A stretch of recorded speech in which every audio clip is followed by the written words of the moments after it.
Topic अपना topic अपना है, ज्योमेट्री का सेक्शन है। और स्टार्ट हम करेंगे बोधायन नंबर से। सब लोग आ गए क्या? अटेंडेंस लगभग यही रहती है। सर स्ट्रेंथ यस सर, ऐसे ही आ रही प्रेजेंट। है। आप कर लीजिए स्टार्ट। ओके। ठीक।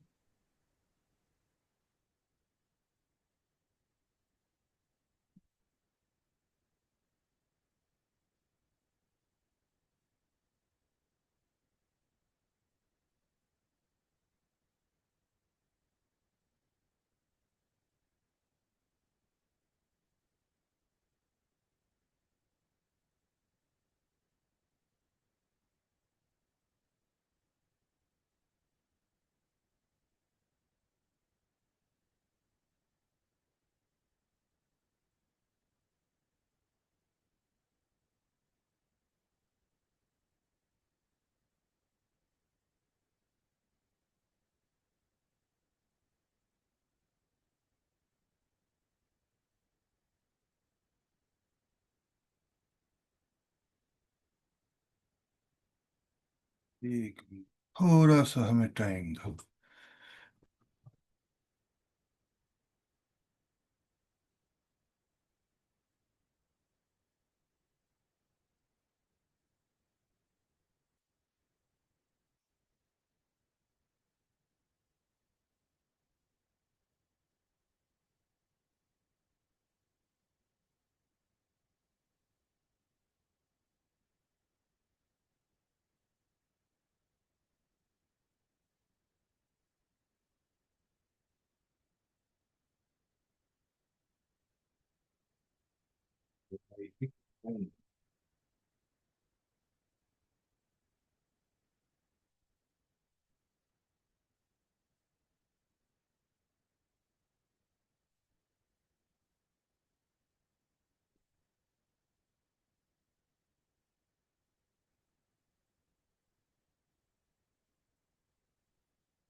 ओके, स्क्रीन अच्छे से दिख रहा है क्या सब लोगों को? Yes sir. Yes sir. Yes और सर। मेरी आवाज भी आ रही होगी? जी प्रॉपर। ओके। ओके। आज ज्योमेट्री का ये पार्ट हम लोग जो करने जा रहे हैं, उसमें सिलेबस आप सब लोगों के पास है? जी सर है। ओके। तो सिलेबस के अकॉर्डिंगली आज जो है वो ज्योमेट्री सेगमेंट में बोधायन नंबर,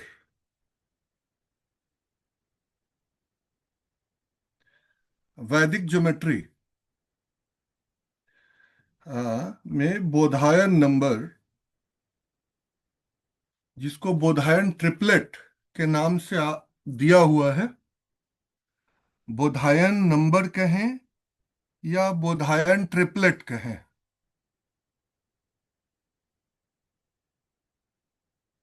ट्रिपलेट कहें। आ, ये है। और आप लोगों के ऊपर मैं छोड़ूंगा कि इसे ट्रिपलेट कहेंगे या डबलेट कहेंगे। अभी थोड़ी देर इस पर चर्चा करेंगे। स्टार्टिंग जो फर्स्ट सेगमेंट अपना होगा, इसमें हम बोधायन, महर्षि बोधायन के विषय में और उनके शूल्ब सूत्र के विषय में जानने का प्रयास करेंगे। इसके कुछ रिटेन जो टॉपिक्स हैं वो आपको मैं भेज दूंगा अलग से। बाकी पढ़ाने का जो है वो मैं शुरू करता हूं इसमें। सबसे पहले शूल्ब सूत्र की जब बात आएगी तो शूल्ब सूत्र,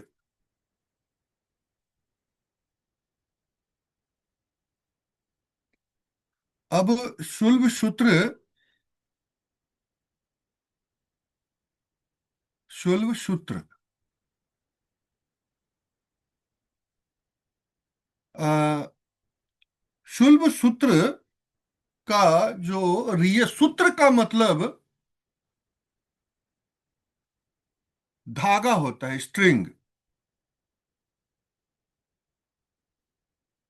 शुल्ब यानी रस्सी।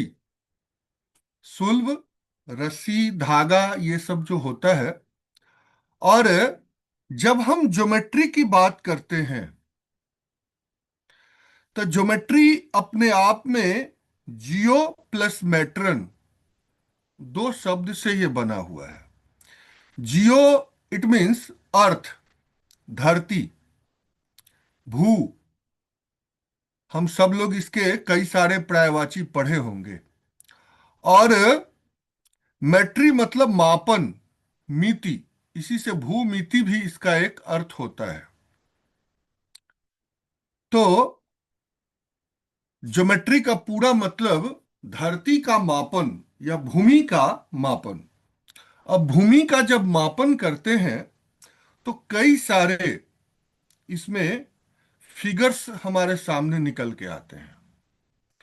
और इसमें हम ये भी समझने का प्रयास करेंगे कि भूमापन की आवश्यकता क्यों पड़ी, और इसमें इस सुल्ब का क्या काम है, रस्सी का इसमें यूज क्या है। हम सब लोग बचपन से जो क्लासेस में पढ़ते आ रहे हैं वो ज्योमेट्री करने के लिए ज्योमेट्री बॉक्स हम सब लोग अपने साथ रखा करते थे। लेकिन वो ज्योमेट्री बॉक्स जो है वो सिर्फ हमारे किताबों तक ही सीमित रहता है और कॉपी तक ही सीमित रहता है। जब हम ज्योमेट्री का प्रैक्टिकल एप्लीकेशन करने का प्रयास करते हैं तो उसके लिए हमें रस्सी या स्ट्रिंग की ही आवश्यकता होती है। आजकल जो नई टेक्नोलॉजी आई है उसमें कुछ लेजर बीम वगैरह का भी यूज किया जाता है। लेजर बीम की सहायता से काम करते हैं। लेकिन आज भी मकान बनाने में हम सब लोग देखते होंगे कि जो राज मिस्त्री होता है, काम करने वाला, ईंट जोड़ने वाला, वो रस्सी के सहारे ही ईंट जोड़ता है। हम सब लोग आसपास में मकान बनते हुए देखते होंगे तो रस्सी के सहारे वो ईंट जोड़ता है और रस्सी का काम करता है। तो ये जो है शुल्ब सूत्र या ज्योमेट्री का पूरा मतलब हो गया आपके सामने। भूमि का मापन, और भूमि का मापन शुल्ब की सहायता से। आज के टाइम में हम मीटर,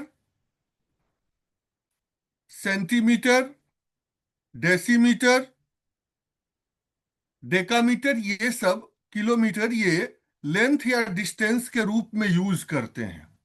ज्यादातर यूज मीटर होता है, इससे छोटा सेंटीमीटर, और थोड़ा लॉन्ग डिस्टेंस के लिए किलोमीटर।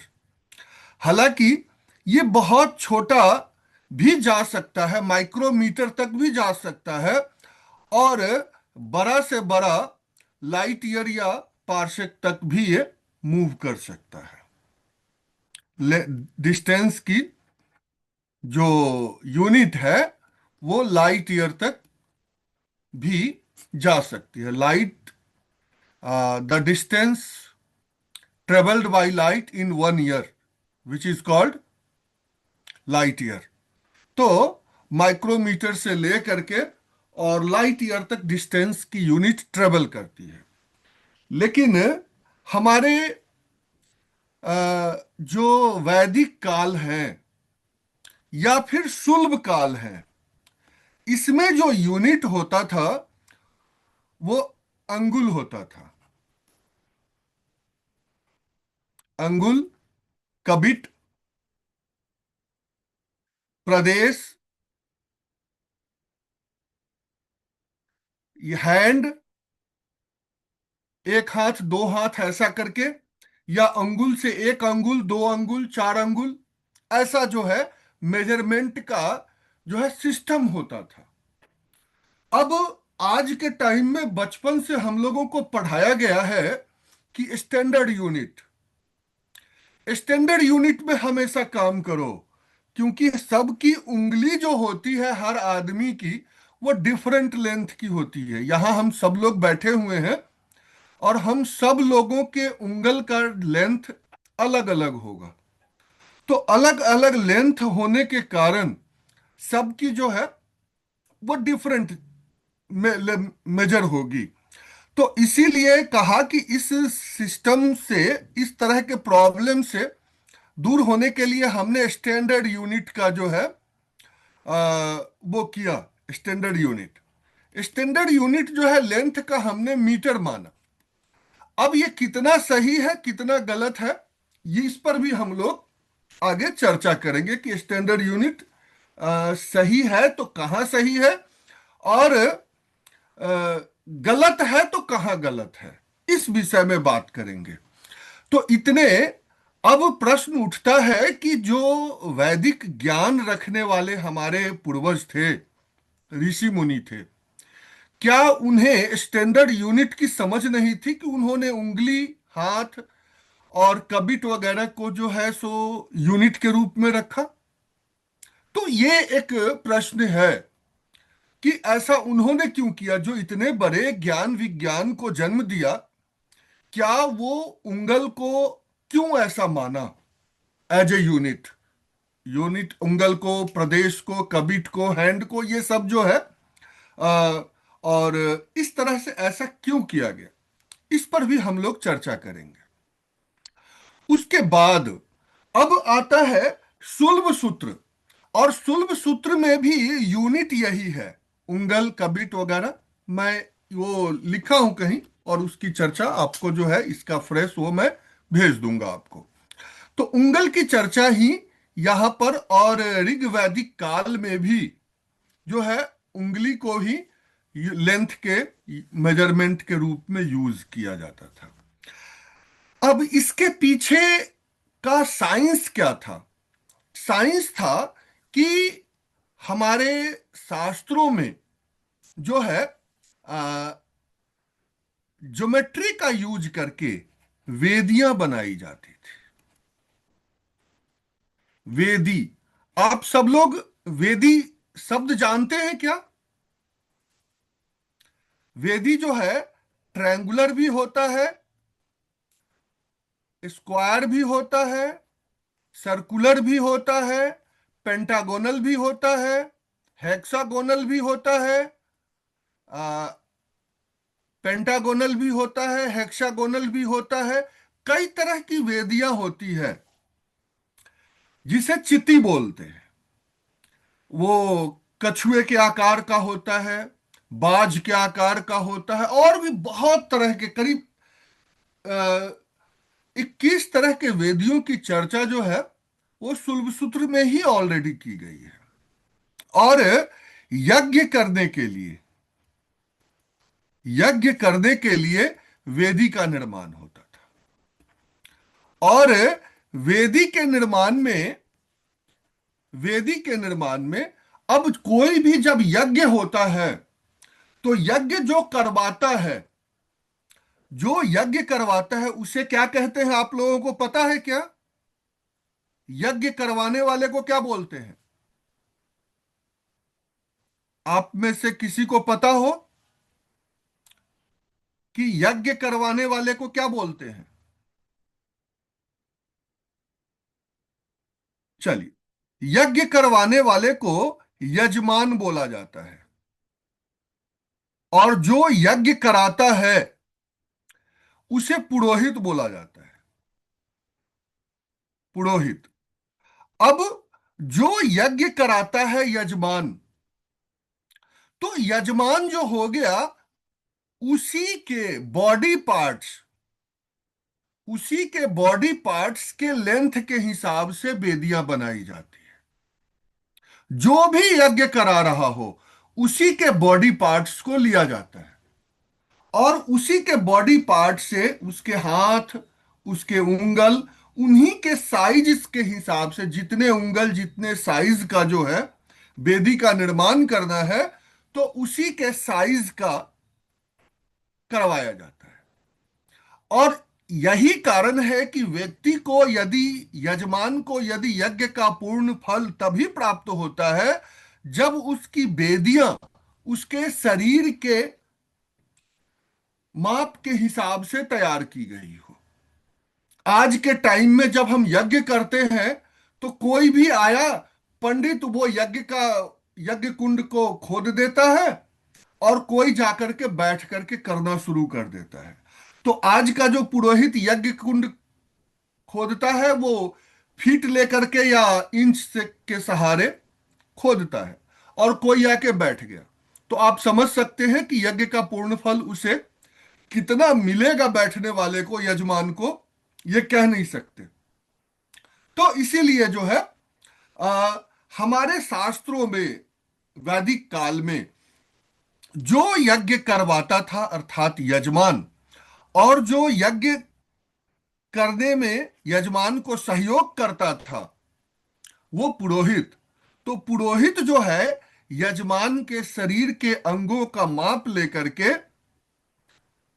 वेदियों का निर्माण करता था, और उसी वेदी से जो है उस यज्ञ को पूर्ण किया जाता था। और वैदिक काल के वैदिक काल के आसपास की जब हम बात करते हैं, तो जो ऋग्वेद या वैदिक जो चारों वेद हैं, हमें ऋग्वेद, यजुर्वेद, अथर्ववेद, सामवेद, ये वेद जो है, उसी वेद में जो हमारे शरीर के मेजरमेंट के हिसाब से जो मे, मेजरिंग सिस्टम लिया गया हुआ है, सुल्ब सूत्र में भी, सुल्ब काल में भी, सुल्ब काल में भी यही मेजरमेंट लिया गया है। इस हिसाब से हम कहा जाए तो सुल्ब काल जो है वो वैदिक काल के आसपास का ही काल माना जा सकता है। ऐसे आज के टाइम में इसे अब पाश्चात्य गणितज्ञ भी लगभग 800 बीसी का बताते हैं, लेकिन एक्चुअल में अब वो दबी जुबान से कम 2000 बीसी तो बोलते ही हैं। लेकिन जो एक्चुअल हकीकत है, ये सुल्ब काल जो है इससे भी काफी पुराना है। ऐसा जो है वो मतलब कई साक्ष्यों से ये बात सामने आया है। सुल्ब काल में बहुत सारे हमारे ऋषि मुनि हुए, जिसमें हुए जिन्होंने शुल्ब गणित की रचना की। वो तो उसमें आता है सबसे पहला बौधायन शुल्ब सूत्र, बोधायन शुल्ब सूत्र, शुल्ब सूत्र। बोधायन के बाद, बोधायन हो गए, कात्यायन हो गए, कात्यायन हो गए, उसके बाद अपस्तंभ हो गए, अपस्तंभ हो गए, उसके बाद मानव हो गए। मानव। ये चार सुलभ सूत्र जो है ये बहुत इंपॉर्टेंट है। कृष्ण यजुर्वेदीय, कृष्ण यजुर्वेदीय, यजुर्वेदीय, कृष्ण यजुर्वेदीय और शुक्ल यजुर्वेदीय या फिर ऋग्वेद, इन सब के जो है सुलभ आज के टाइम में अनुपलब्ध है, वो उपलब्ध नहीं है। लेकिन कृष्ण यजुर्वेदीय और शुक्ल यजुर्वेदीय, इसके कुछ जो है सुलभ सुलभ सूत्र आज भी उपलब्ध हैं, जिसमें कि बोधायन, कात्यायन, आपस्तंभ, बाधुल और भी बहुत सारे, लगभग जो है 8-9 प्रकार के, टोटल 10 प्रकार के हैं, 8 प्रकार का मैं देख रखा हूं। और ये चार जो है, और एक दो और है, लगभग बाधुल है, और इसमें तो करीब 6 मेरे पास पीडीएफ में अवेलेबल है। तो बोधायन, कात्यायन, आपस्तंभ, इन चार की जो है चर्चा ज्यादा होती है और ये जो है ज्यादा अवेलेबल है, तो इसलिए जो है इसकी हम चर्चा करते हैं। अब आगे बात आता है बोधायन सुलभ सूत्र। तो बोधायन सुलभ सूत्र की बात, जब सुलभ समझ गए, सुलभ सूत्र समझ गए, अब सुलभ सूत्र, सुलभ काल में बहुत सारे अपने महर्षि हुए, जिसमें होते हैं बोधायन, कात्यायन, आपस्तंभ, मानव, बाधुल, ये सब जो है कई सारे जो है आगे बढ़ी हमारी ज्ञान परंपरा। इसी ज्ञान परंपरा के बढ़ने में आज जो है हम महर्षि बोधायन के एक श्लोक की चर्चा करेंगे। महर्षि बोधायन के सिर्फ एक श्लोक की हम चर्चा करेंगे और इस पर जो है आप लोगों से बात करेंगे। और फिर अ,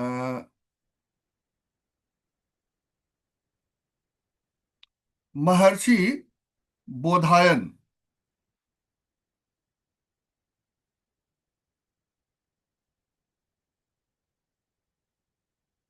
एक मिनट, थोड़ा सा हमें समय दीजिए।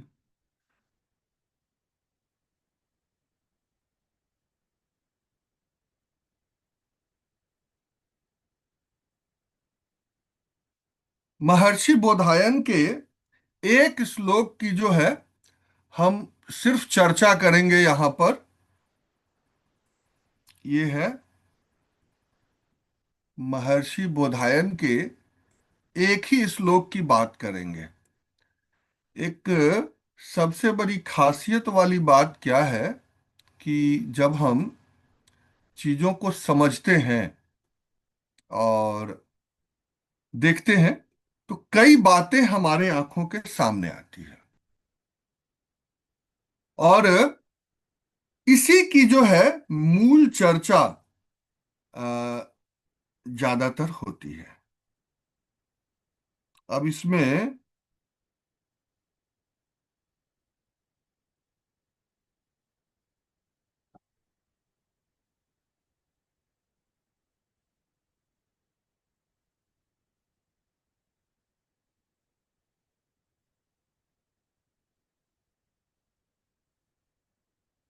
ओके, तो ये जो आपको मैंने बताया, महर्षि बोधायन चौधरी चरण सिंह विश्वविद्यालय में जो सिलेबस ज्योमेट्री का है, वो पूरी ज्योमेट्री फर्स्ट चैप्टर का 48th श्लोक है ये, बोधायन सुलभ सूत्र का। तो पूरी ज्योमेट्री इसी श्लोक पर आधारित है।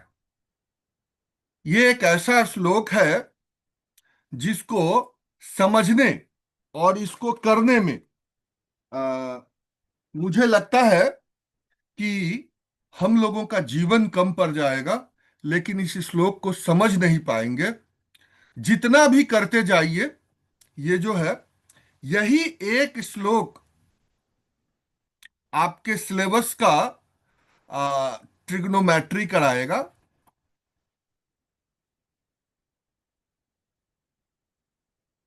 ट्रिग्नोमेट्री कराएगा, इनवर्स ट्रिग्नोमेट्री कराएगा, इनवर्स ट्रिग्नोमेट्री करवाएगा, यही जो है कोऑर्डिनेट ज्योमेट्री कराएगा, कोऑर्डिनेट ज्योमेट्री। आप लोग सब देखेंगे, मैं एक एक करके सारे कराऊंगा। यही श्लोक जो है आपको कॉम्प्लेक्स नंबर भी सॉल्व करके देगा। और अगर आप रिसर्च करें तो आगे बढ़े, और कोऑर्डिनेट ज्योमेट्री हम यहां पढ़ाएंगे 2D, लेकिन आप अगर इसमें रिसर्च करें तो 3D और 4D, साथ में ND तक के, N डायमेंशन तक का ज्योमेट्री आप कर सकते हैं। कॉम्प्लेक्स नंबर, कॉम्प्लेक्स नंबर हम लोग पढ़ेंगे यहां पर कुछ स्टेटमेंट, लेकिन इस पर मैंने जो काम किया है वो कॉम्प्लेक्स एनालिसिस, पूरा कॉम्प्लेक्स नंबर इसी टर्म पर हमने जो है वो किया है। और अगर आप और ज्यादा जानना चाहते हैं तो इस पर आगे आप सर्कल, यानी पूरा कोनिक सेक्शन, कोनिक सेक्शन जो है जिसमें कि सर्कल, इलिप्स, पैराबोला, हाइपरबोला सब जो है इसमें आप कर सकते हैं। ये सारे हमारे चैप्टर्स में ऑलरेडी संभवतः हैं। उसके बाद वेक्टर अलजेब्रा भी आप इसी श्लोक के माध्यम से आप कर सकते हैं। और कुछ चीजें यहां पर जो रिसर्च हुई है, जो वो पढ़ाई जा रही है, कुछ चीजें स्टिल इन प्रोग्रेस, उनका काम अभी तक प्रोग्रेस में है।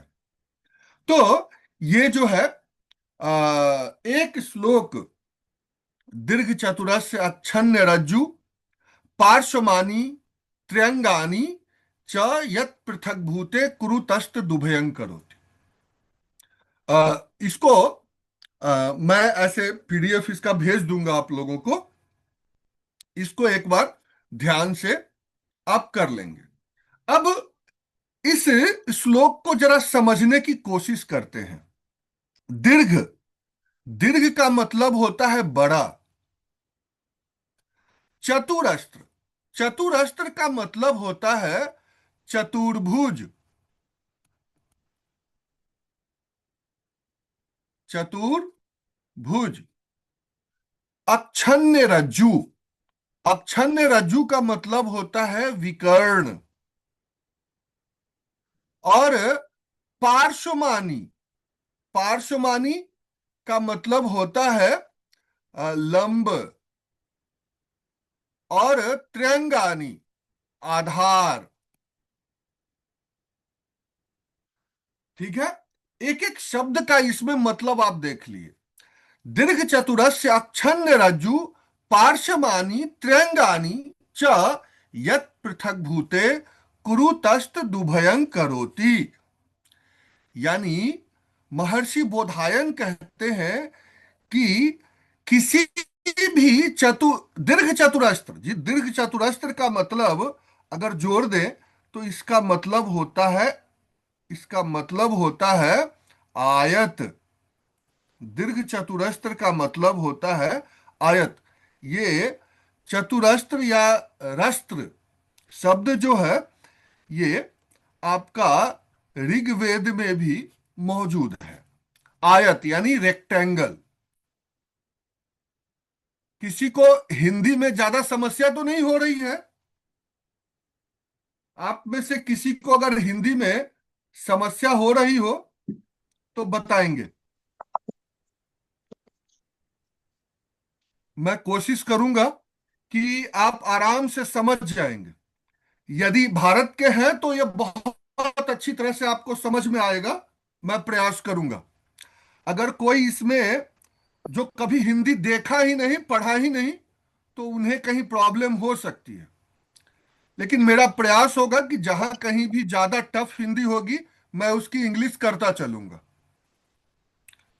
किसी को प्रॉब्लम हो तो आप बीच में पूछ लेंगे। अब देखें, नीचे आधार यानी त्रिअंगानी, नीचे वाला जो है ये साइड, ये त्रिअंगानी। पार्श्वमानी इधर लंब, लंब हो गया, और ये आधार हो गया। और ये जो है इसको आप अगर राइट ट्रायंगल में ले तो कर्ण बोल सकते हैं, अगर रेक्टेंगल में ले तो विकर्ण बोल सकते हैं। तो अलग अलग तरह से हम जरूरत पड़ने पर इसको हम यूज करेंगे। इसको हम कर्ण भी बोल सकते हैं, विकर्ण भी बोल सकते हैं, और त्रिज्या भी बोलेंगे जरूरत आने पर। तो वो जरूरत के हिसाब से हम इसमें काम करेंगे। तो ये जो है मूल रूप से। अब यहां पर सब अभी बोधायन नंबर क्रिएट नहीं हुआ है, अभी ये सिर्फ श्लोक है। अब ये इस श्लोक को मैं समझाने का प्रयास कर रहा हूं।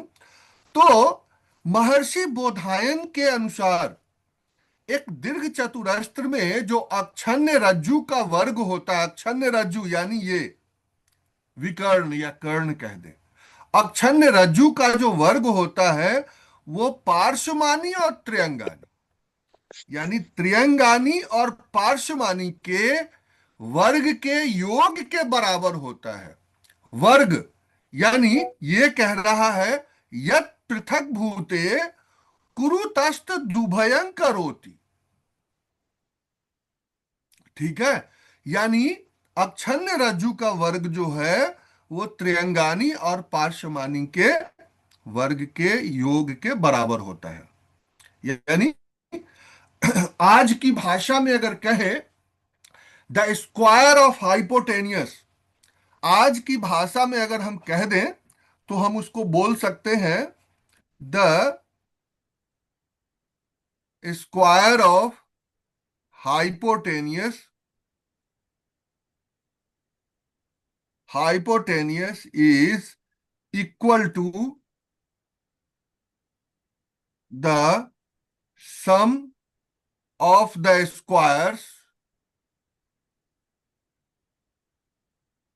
the squares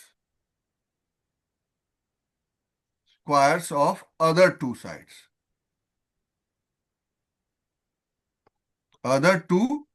other two sides of a rectangle or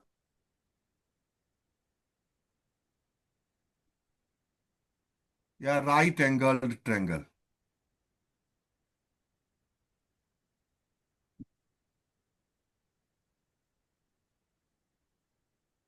ठीक है, यहां तक समझने में किसी को कोई परेशानी है? आप में से किसी को यदि कोई भी परेशानी हो यहां तक समझने में तो आप बता सकते हैं। अब जो यहां आता है कि ये जो है श्लोक क्या है, श्लोक का अर्थ क्या है, और श्लोक का आ, कहाँ अप्लाई किया जा सकता है, ये हम सब लोग आराम से अब समझ गए। अब आते हैं कि इसकी थोड़ी हिस्ट्री की भी हमने चर्चा की। बाकी हिस्ट्री को और हम थोड़ा अच्छे से डिटेल में लिख के भेज देंगे, और लिखा हुआ है बस उसको भेज दूंगा। अब जब हम आ, आगे बात करते हैं कि बोधायन,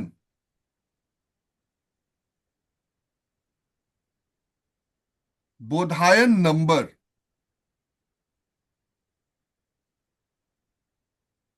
बोधायन नंबर या बोधायन संख्या क्या होती है।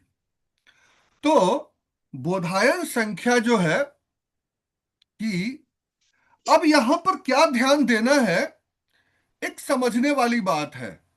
इस बोधायन संख्या के विषय या जिस चीज की बात महर्षि बोधायन ने की है, महर्षि बोधायन, महर्षि बोधायन ने की है, इस चीज को कात्यायन भी कहते हैं, आपस्तंभ भी कहता है और मानव भी इसी बात को कहता है। अब यहां से हम चलें तो सबसे पहला साइंटिफिक यूज जो है वो देखने को मिलता है आर्यभट्ट में, आर्यभट्ट के द्वारा, आर्यभट्ट के आर्यभट्टीय में, आर्यभट्टीय में, आर्यभट्टीय में जो है इसी बोधायन शुल्ब सूत्र का प्रयोग जो है वो देखने को मिलता है, जिसमें एडवांस ट्रिग्नोमेट्री जो है आर्यभट्ट ने कर रखी है। और वहां पर वो साइन के, कॉस के, टैन के, कॉसेक, सेक, कॉट के डिफरेंट एंगल्स की वैल्यू जो है वो निकाल करके दिया है। 1 मिनट से कम समय शेष है, और अ, कट जाए तो वापिस हम लोग जुड़ जाएंगे, ध्यान रखेंगे। तो आर्यभट्ट के आर्यभट्टीय में देखने को मिलता है बोधायन के बाद। उसके बाद यदि हम चलें तो आर्यभट्ट के बाद ये आता है ब्रह्मगुप्त, ब्रह्मगुप्त के ब्रह्म स्फुट सिद्धांत, ब्रह्म स्फुट सिद्धांत, ब्रह्म स्फुट सिद्धांत, सिद्धांत में ये देखने को मिलता है ब्रह्म स्फुट सिद्धांत में।